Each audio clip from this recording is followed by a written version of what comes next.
this off. Make sure you guys can't hear that.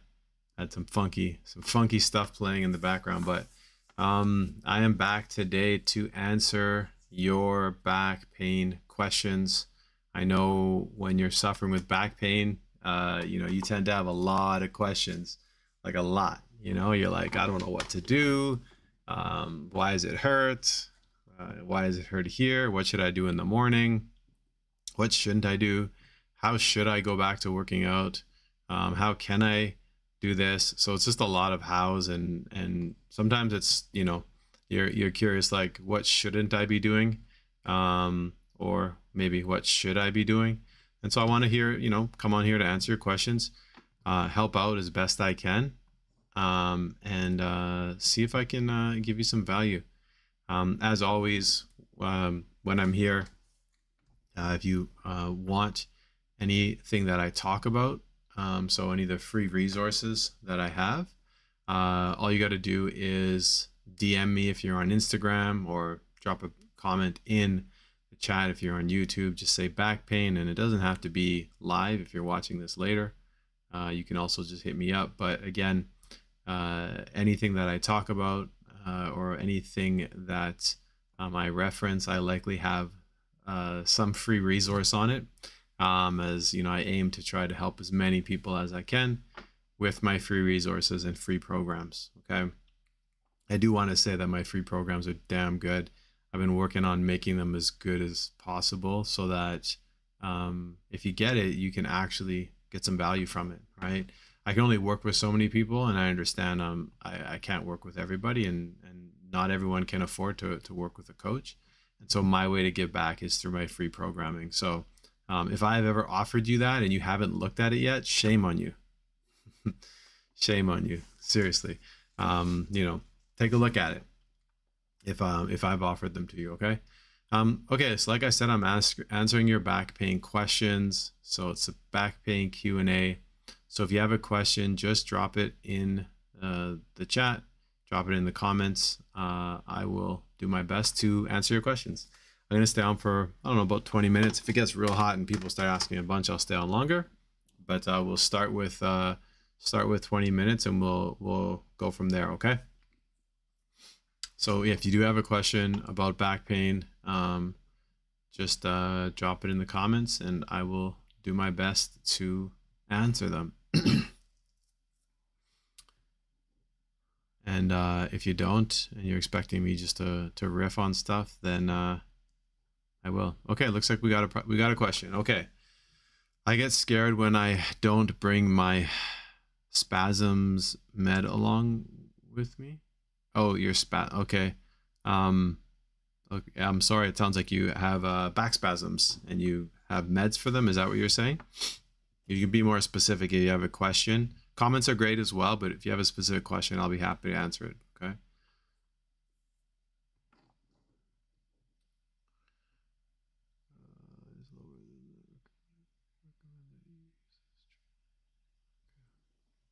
Okay, so let me just riff on a few common questions that I hear all the time. So one question that I actually get all the time from people is questions around, is X good for me? Yeah. And so it's typically centered around the idea is X exercise good for me? Right. So I'll give you an example. An example would be, are deadlifts good for me? Or is stretching good for me? Or is yoga good for me? Does decompression help? So these are all these questions, and the way that I always encourage people to think about these types of things is the following. They could, right? And you're like, what the heck? I didn't come on here. I know that they could, but the big takeaway here is your body knows. And what I really empower people to do is to listen to their body. And so I'll tell a story. I have a client, and this client's had back surgery, and he's had issues before working with me, and he's working with me to kind of take things seriously and right the ship. And I assigned him something that I said, hey, give this a try. We'll see how your body responds. And he tried it, but then he sent me a message saying, man, it was really bad. And he said, I've had issues with this kind of stuff before. But see, the challenge is he didn't tell me that, because if he told me that, I would have said, well, don't do it. But the other thing is he blindly listened to me. And of course, I reminded him, if I tell you to do something, you do not blindly listen, especially if you have evidence in the past that tells you otherwise. And at bare minimum, you let me know so that we can make a real plan around it. And so just because a doctor or like a coach or a strength coach or your friend who's really strong tells you like, hey, yeah, you really got to do more deadlifts, or you got to do more back extension, you got to do way more back extension machine, that doesn't mean that they're right. And so what you need to do is you need to actually go out and you need to test it for yourself. And if you start doing it and it feels pretty good and you're not getting worse, then that's awesome. But what I see people do a lot of time, and I hear it all the time, is they say they just push through. I was told that yoga is good for me. I started doing yoga and I just kept pushing through the pain, even though it felt bad. And then it got so bad that I couldn't even do yoga anymore. And that's why I stopped. Right? That's the story I hear a lot of. And it's one where like there's a complete disregard for the body. And to be fair, I mean, I've been there before. I think a lot of us just disregard the body anyways, right? Like we're not actually listening to our body. And as a result of that, we've probably put ourselves in this situation, right? Like back pain and the chronic pain that you get typically comes because of buildup of things. It's not like the one time you went down to pick up the pen. That's not what hurts you, right? We like to think that way, but that was not the thing that got you, right? It wasn't the picking up of the pen when you went down to pick up the pen that hurts you, right? Back pain is typically like a sign or a buildup of like a bunch of bad things, a bunch of bad movement, right? That's what it is. Okay. So if you think that, it was the one lift or the one thing that puts you on your butt, you're wrong, right? It wasn't. It was likely a buildup of things over time. And as a result of that, a lot of times we really have to be honest with ourselves and really like think about what actually could have caused it, right?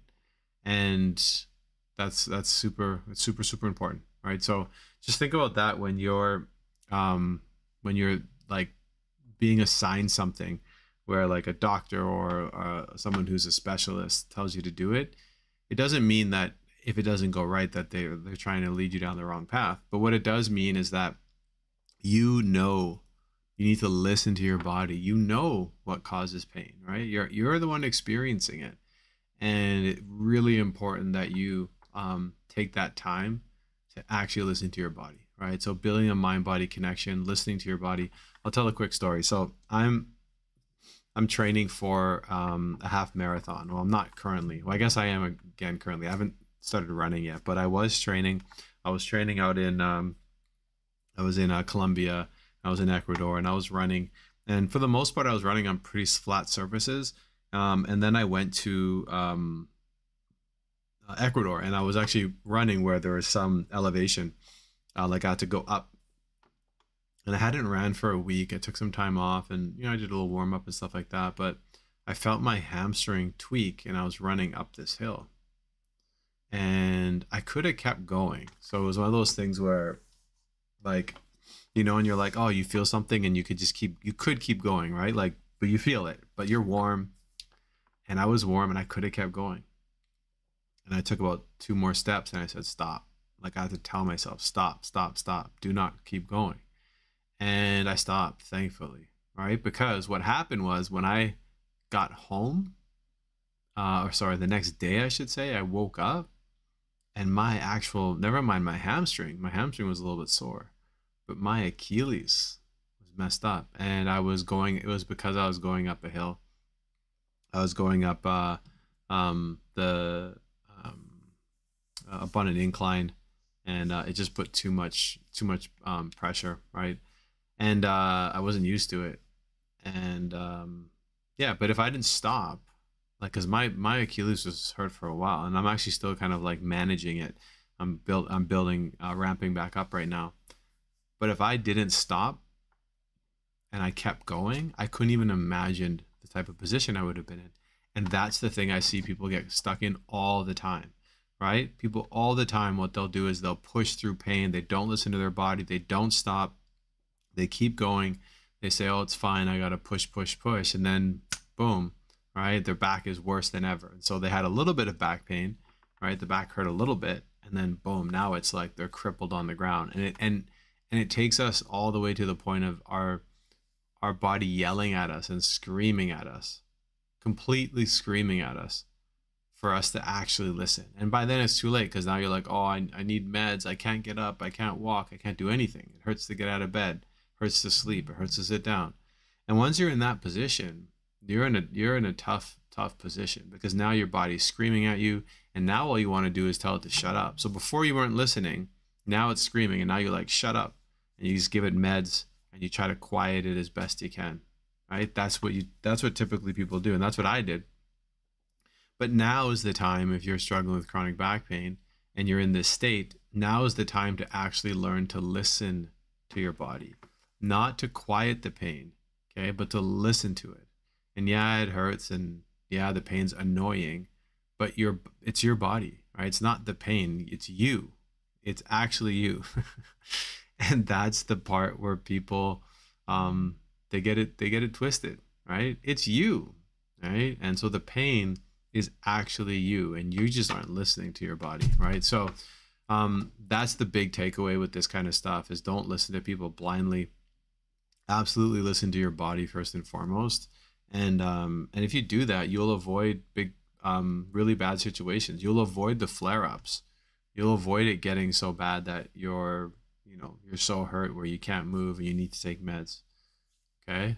And because once you get into that chronic pain cycle, man, like you're in tough. Like it becomes a really tough road, and that's where you don't want to be, right? Like no one wants to be in that place where they're having chronic back pain.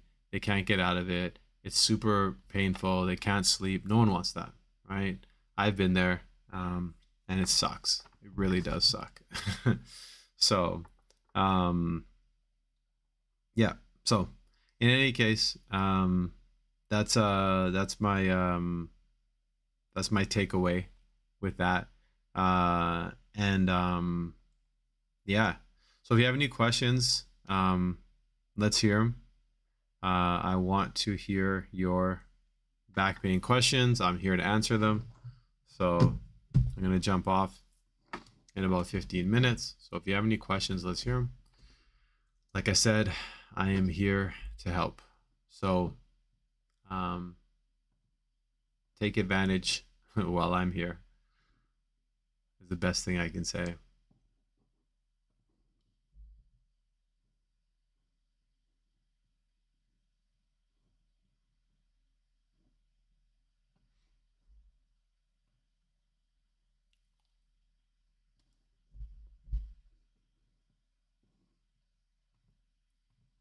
Let's put the music back on.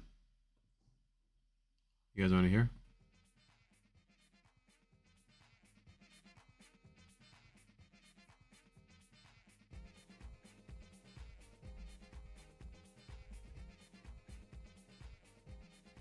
That's what I'm jamming to right now. I don't know if you can hear it. I think you can.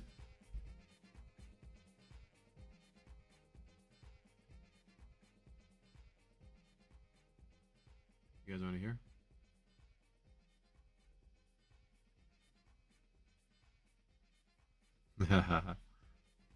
It's funky, huh? It's good stuff. Let's go all ball, baby. Like I said, if you have any questions, just drop them in the chat. Okay, I'm gonna answer another question I get all the time. Why do I keep having flare-ups?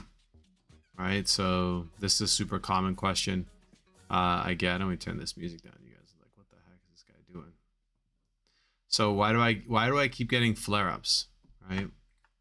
Well, it really goes back to that same thing that I just talked about with that mind-body connection.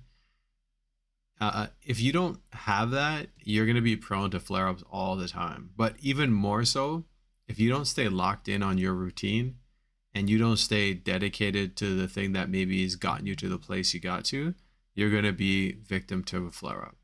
And so they say, if it ain't broke, don't fix it. A lot of times what people end up doing is they'll actually get better and then they'll stop doing the thing that got them better. And that's a massive mistake. You do not want to be that person, because then you have to start all over again. And so the way that I kind of like talk about this is it really comes down to being disciplined, but like knowing that if you're disciplined long enough and you build up enough healthy habits around it, that like you just have to do less and less. So like the common phrase is like, it's like brushing your teeth, right? And so it's like brushing your teeth, right? You do that every single day, or even twice a day, and then you don't have to get the big dental surgery. Well, that's the hope, right? Whereas if you don't brush, and then 10, 15 years later, you have to get all your teeth removed, or each year you get a tooth removed. Like, that's a pretty grim reality, right? And so if all you have to do is literally, brush your teeth every day, aka lock into your routine and take care of yourself, and that's going to help you avoid being in chronic back pain, or more importantly, having a back pain flare up, then it's well worth it. And so that's the biggest mistake I see people make, is falling out of their routine. And then after that, they get the flare up, right? So, and that's the big issue. So, if that's you and you're wondering like, man, like this keeps happening, that's probably why, right? Like you get better. And in some cases, like what I see as well is people push their body. So they're feeling good and they're doing their routine, and now they just push their body, or they jump right back to the most like vigorous activity possible, right? So they're like, oh man, I'm feeling good now. I can stop doing my routine and I can do whatever I want. Yeah. And so that's what I see all the time. It's just like it's people just not taking it seriously when they're out of pain, you know? And so don't make that mistake. Do not make the mistake. It's just not worth it.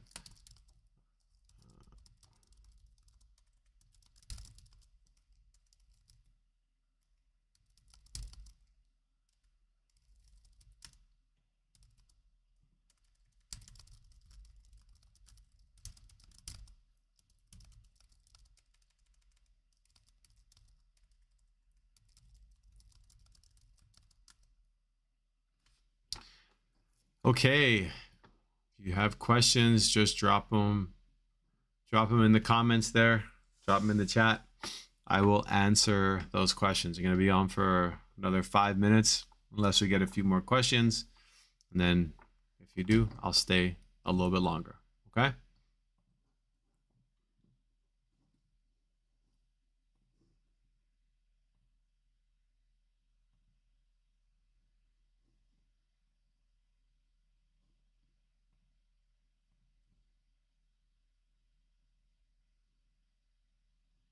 My best supplements?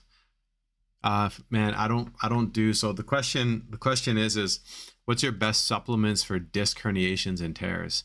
I don't do supplements. Not that I don't do supplements generally. I mean, I take creatine, I take collagen, I take mushroom blends as well, lion's mane, cordyceps, things of that nature. But that's not for disc herniations and tears. If you want to fix your disc herniation and tears, what you need to do is practice good movement. You need to get better sleep. You need to hydrate. And then you got to stop picking the scab and let the body heal. You got to keep your stress levels down. I mean, don't eat inflammatory foods. So before you think about supplementing for disc herniations and tears, I'm guessing you just mean to like bring inflammation down, because it's not going to like make the disc go back in. You're talking about more about inflammation. What you need to do is get better sleep, keep your stress down, do light, gentle movements, practice some form of breath work, some form of mindfulness if you really want to get crazy with it. And then you need to practice stability exercises. You need to stop picking the scab and start doing spine hygiene. So that means sitting with lumbar support. If you're sitting a lot, then you need to stand and switch between sitting and standing, shifting in your position. The best position is the next position. If you do all those things, then you can think about what supplements you can do.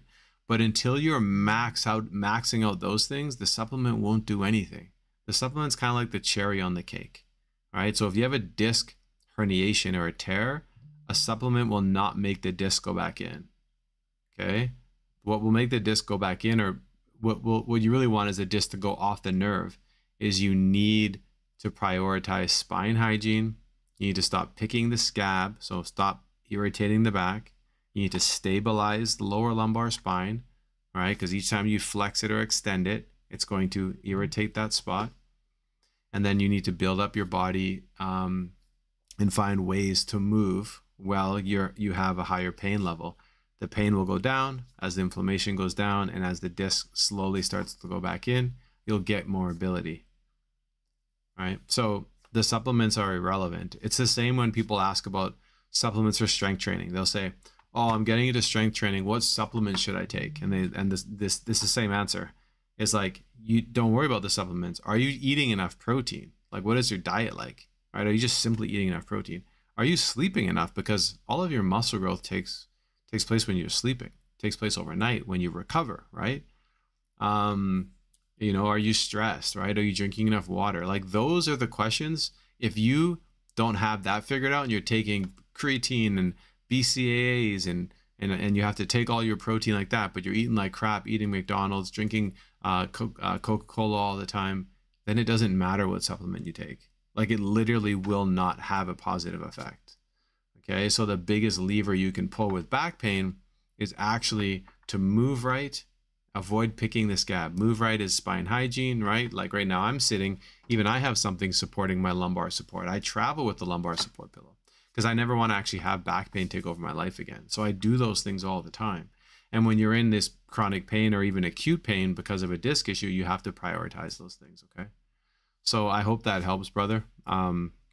Silva, it's a great question, but don't do the thing where you try all this crazy stuff.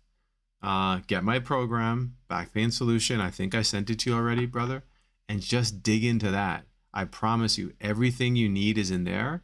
And the last thing I'll say is get the thought out of your mind that there's a quick fix for this.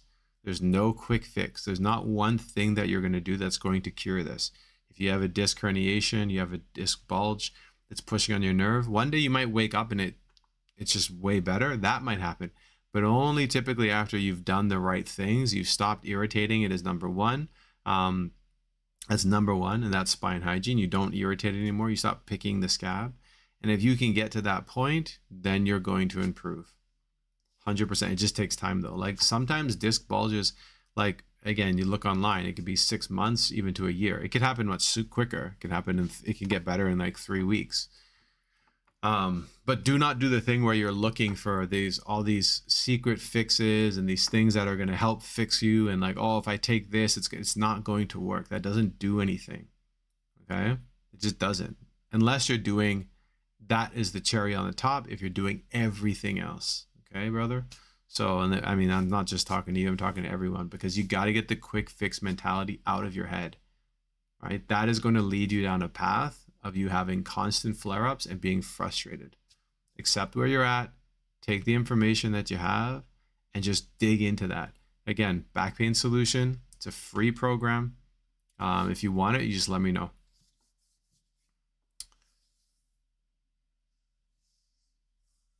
So someone asked, do I recommend a sleeping position during a flare-up, or is it any possible comfortable position that does not irritate? Yes, that's the answer. Right? This is the thing with people. We confuse things, right? We want, what should I do? If it's not making the pain worse, you're in a good position. That's where you want to be, okay? If it's making the pain worse, then it's a bad position. Now, there's lots of different ways to lay down depending on what your your back pain flare up is like and what your pain trigger is. Sometimes people will find relief. Like for me personally, I always find relief laying on my stomach or laying on my back with my legs up. For me, that always provides me relief. When I was sleeping with back pain, I had to lay on my side and I had to like prop my feet up, like my feet, not my knees, my feet on the pillow, so I would be like tilted. I had this like really weird sleeping thing. It worked. But point is whenever you're in a flare up and you're like, well, how should I lay? Find the position that doesn't have pain. The moment that pain starts to build up in that position, move to the next position. Yeah. And then after that, if pain starts to build up in that position, move to the next position.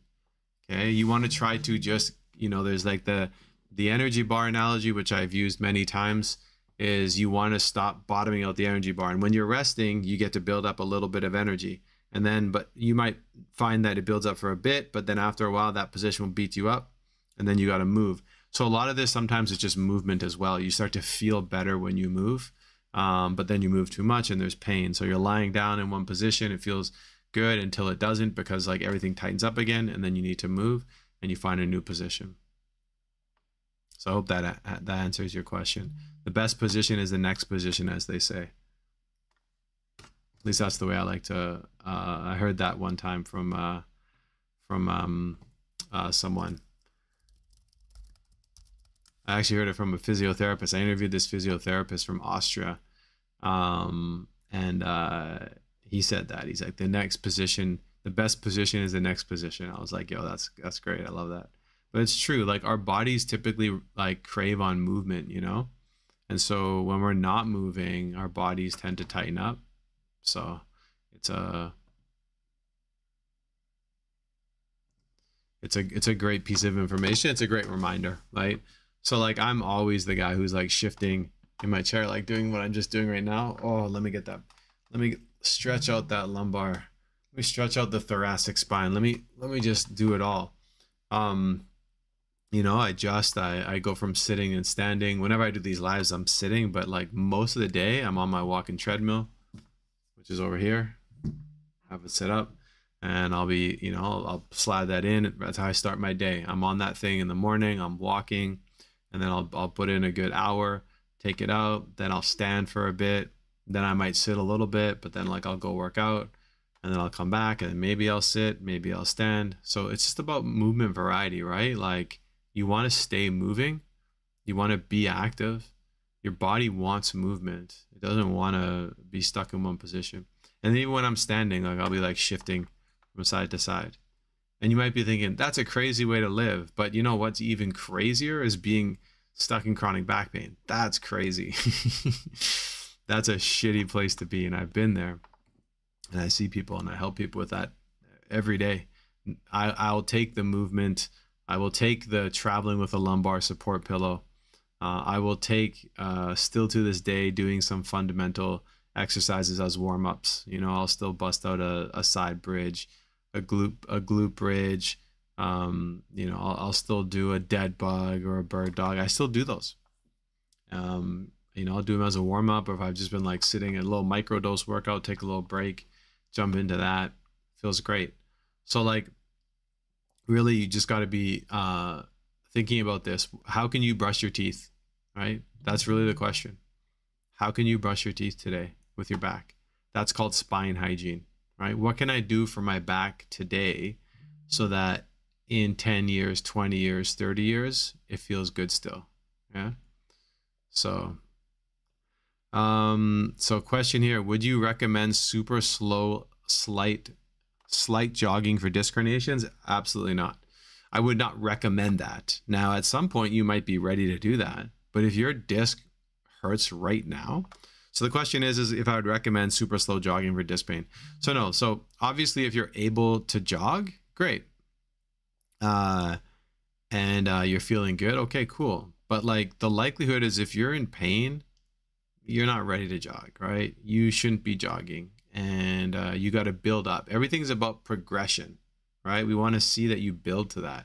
So what I would do before I would jog is like, can I walk for 30 minutes without pain? Right? Can I walk for 40 minutes without pain? Can I speed walk for 20 minutes without pain, or 10 minutes or 5 minutes? And I would build up to a jog. But yeah, the likelihood is that's not going to be a good idea. And you said you did go on a light jog a few days ago, and it definitely made it much more sore. Yeah.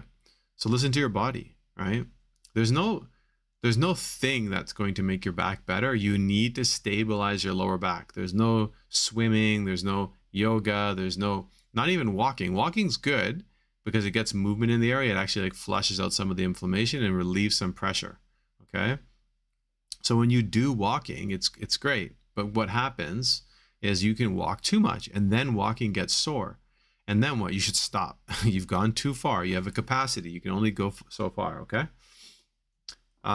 Scott wants to know, did I have surgery? No, I did not have surgery, Scott. Thankfully, I'm so grateful that I did not have surgery. I did get the MRI. I was given oral meds, and essentially I was told, if you, I said, what happens if this doesn't get better? They said, you can have surgery. Yeah, it has to get, you gotta go through the proper channels. And I started to look into surgery, and come to find out that surgery doesn't necessarily fix it. And a lot of people relapse, and some people have surgery and have pain for years right after. Actually, mind you, I have clients who've had 1 or 2 surgeries, and they're in pain. That's why they're working with me, because the surgeries didn't fix the problem. It did not fix the root problem. It fixed the issue that arose from the problem, but it did not fix the problem. The problem was a movement problem, the movement dysfunction, or a lack of movement, right? And when you get the surgery, what I came to find out later, and you can look all this up, is that even surgeries that are successful surgeries, meaning that they did the thing that they were supposed to do, that doesn't mean that you're not going to have pain. And any doctor will tell you that. So I did a whole video on this. So if you go look at my podcast on YouTube, go to my channel, you'll see. Should you get back surgery? And I list the different types. There's a few videos. One of them I talk about the 5 main types of back surgeries, because there's different types, obviously. And then another one, I actually just talk about the pros and cons of getting a surgery on your back. Okay. So just know that if you're sitting there in front of the doctor, ask them, be like, hey, if the surgery is successful, does that mean that I won't have pain? And if they say, no, the pain's going to be gone, do not trust them. Just go look online. These are actual studies. It'll tell you, like, people still have pain after, and there's a certain amount of people who relapse. Okay. So, Scott, I hope that answers your question. I went on a little bit of a tangent there, but I just want you to be clear about exactly my journey. Once I looked that up, I was like, I'm not getting surgery unless I absolutely have to. And then from that point on, I did everything I could to avoid having surgery on my back.